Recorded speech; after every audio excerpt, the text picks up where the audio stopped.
on the demand to take a drug test, no, for a government official, for all government officials, especially the president. Nakatali yon sa kanyang oath.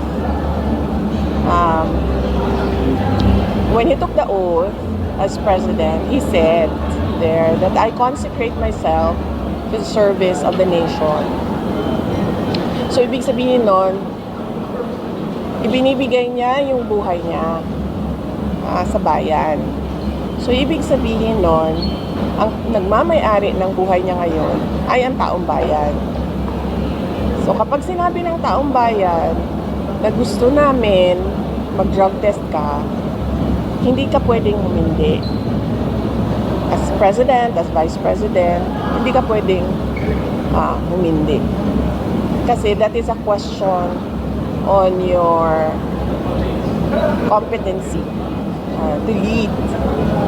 And to erase all doubts on your competency and your decision-making skills is just to do the drug test. Kasi wala namang rason kung bakit ka hindi. Sasabihin mo, pride, hindi ako, ayaw ko mag-give in sa inyong mga paninira sa akin. That's a very flimsy excuse for saying na hindi ako mag-drug test. Para matapos na, gawin mo yung drug test. At hindi yung klase ng drug test na ikaw yung magsasabi kung paano ko ito gagawin. No.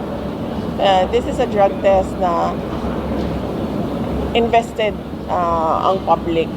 So it has to be the public who decides on how to do that drug test. As an example, noong sinasabi ng mga members of the House of Representatives na buang ako, lukaret ako, nung sinabi nila na kailangan ko mag-neuropsychiatric exam, ano ba sinabi ko? Sabi ko, oo, gagawin ko yan.